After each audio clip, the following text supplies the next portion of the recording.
Assalamualaikum warahmatullahi wabarakatuh. Perkenalkan, nama saya Nia Listieni, CGP Angkatan 9 dari Kabupaten Batang.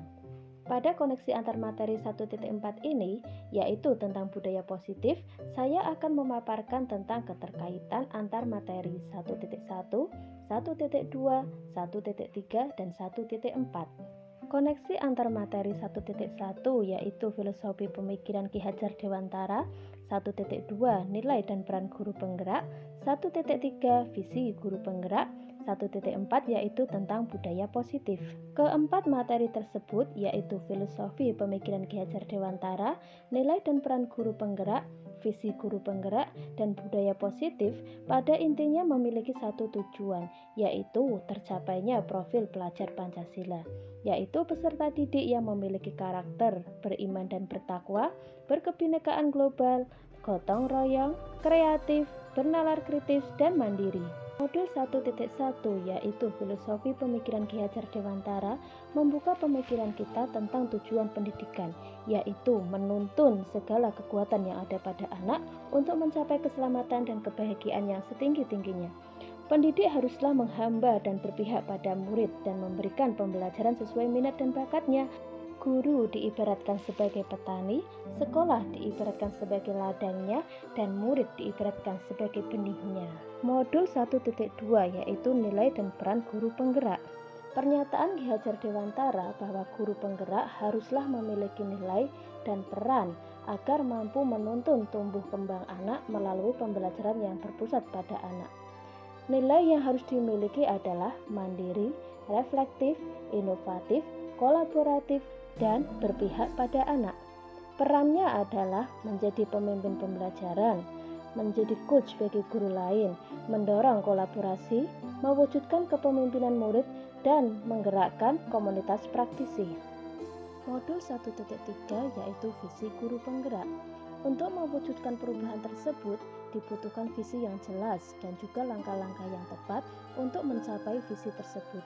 Visi dapat terwujud jika ada kerjasama yang baik dari seluruh warga sekolah, dan langkah konkretnya menggunakan pendekatan inquiry apresiatif dengan tahapan-tahapan bagja. Apa saja tahapan bagja itu? 1. Buat pertanyaan, 2. Ambil kesimpulan, 3. Gali mimpi, 4. Jabarkan rencana, dan yang kelima, atur eksekusi. Modul 1.4 yaitu tentang budaya positif. Setelah kita mempelajari langkah-langkah bagja, muncullah pembiasaan-pembiasaan positif di sekolah dan disebut dengan budaya positif. Dengan adanya budaya positif, proses pembelajaran akan terasa aman dan nyaman. Anak merasakan kemerdekaan dalam belajar, terdorong untuk berpikir, bertindak, mencipta, mandiri, dan bertanggung jawab. Masuk ke refleksi dan pertanyaan-pertanyaan atas seluruh materi modul budaya positif. Pertanyaan pertama, sejauh mana pemahaman Anda tentang konsep-konsep inti yang telah Anda pelajari di modul ini? 1. Disiplin positif. Disiplin positif adalah pendekatan mendidik anak untuk mengontrol diri dan pembentukan kepercayaan diri. 2. Nilai kebijakan dan keyakinan kelas. Tujuannya mengacu pada nilai dan prinsip-prinsip mulia yang disampaikan seseorang. 3. Posisi kontrol. Ada 5 posisi kontrol, yaitu pemberi hukuman, pembuat rasa bersalah, teman, pemantau, dan manajer. Kebutuhan dasar manusia diantaranya adalah kebutuhan bertahan hidup, kasih sayang dan rasa diterima, penguasa, serta kebebasan. Yang kelima adalah segitiga restitusi. 3 langkah dalam melaksanakan restitusi yaitu 1. Menstabilkan identitas, 2. Validasi tindakan yang salah, dan 3. Menanyakan keyakinan. Pertanyaan kedua, perubahan apa yang terjadi pada cara berpikir Anda dalam menciptakan budaya positif di kelas atau sekolahan Anda setelah mempelajari modul ini? Saya berpikir untuk budaya positif di sekolah atau di kelas melibatkan siswa dalam perencanaan, sehingga pembiasaan budaya atau positif diharapkan dapat mewujudkan sekolah yang aman dan nyaman. Perubahan lainnya, posisi kontrol saya sebagai penghukum atau pembuat rasa bersalah ternyata kurang tepat untuk mewujudkan kedisiplinan. Saya perlu merubah posisi kontrol sebagai manajer dan menerapkan segitiga restitusi. Pertanyaan ketiga, Pengalaman seperti apakah yang pernah Anda alami terkait penerapan konsep-konsep inti dari modul budaya positif, baik di kelas atau di sekolah Anda? Ketika saya bermaksud menyelesaikan sebuah permasalahan pelanggaran atau mendisiplinkan siswa dengan posisi manajer, terkadang bertentangan dengan budaya sekolah yang terbiasa menghukum yang dianggap sebagai langkah jitu mendisiplinkan siswa. Maka saya perlu pendekatan khusus untuk mensosialisasikan ini dengan kepala sekolah serta rekan sejawat. Pertanyaan keempat, bagaimana perasaan Anda ketika mengalami hal tersebut? Saya merasa tertantang untuk menerapkan posisi kontrol manajer dan menggunakan langkah-langkah segitiga restitusi dalam menangani kasus kedisiplinan.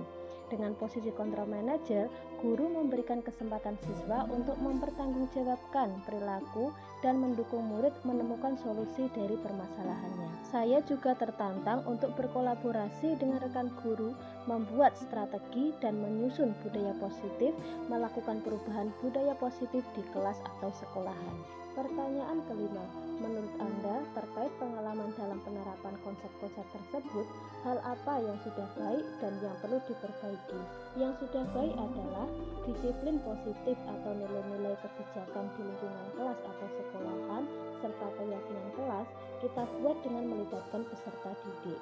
Dan yang perlu diperbaiki adalah posisi kontrol guru sebagai penghukum atau pembuat rasa bersalah harus dirubah menjadi posisi kontrol manajer. Pertanyaan keenam, sebelum mempelajari modul ini, ketika berinteraksi dengan murid berdasarkan 5 kontrol posisi manakah yang sering Anda pakai dan bagaimana perasaan Anda saat itu? Sebelumnya saya sering menggunakan posisi kontrol penghukum, pemantau, dan pembuat rasa bersalah. Saya merasa tindakan saya sudah benar, namun hasilnya tidak signifikan. Setelah mempelajari modul ini, posisi apa yang Anda pakai dan perasaan apa yang Anda rasakan? Sekarang saya menggunakan posisi kontrol manajer dan menerapkan langkah-langkah segitiga restitusi. Saya merasa lebih bangga pada kemajuan peserta didik saya. Apa perbedaannya sebelum dan sesudahnya? Sebelumnya, hasil yang didapat tidak signifikan. Sekarang siswa lebih bertanggung jawab dan memperbaiki kesalahan. Pertanyaan ketujuh, sebelum mempelajari modul ini, pernahkah Anda menerapkan segitiga restitusi ketika menghadapi permasalahan murid?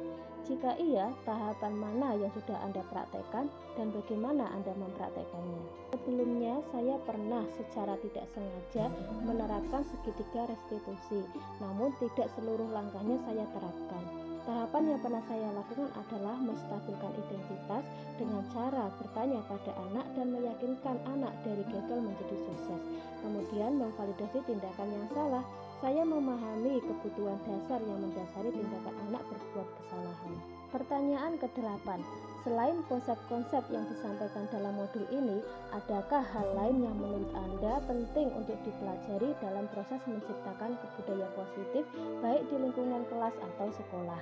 Menurut saya, untuk mewujudkan budaya positif diperlukan kerjasama atau kolaborasi yang baik antar sesama guru, kepala sekolah, serta wali murid, dan penyediaan sarana dan prasarana yang mendukung mewujudkan sekolah yang aman dan nyaman serta mendukung proses belajar yang menyenangkan. Demikian koneksi antar materi modul 1.4 yang dapat saya sampaikan. Salam sehat, salam guru penggerak. Terima kasih. Wassalamualaikum warahmatullahi wabarakatuh.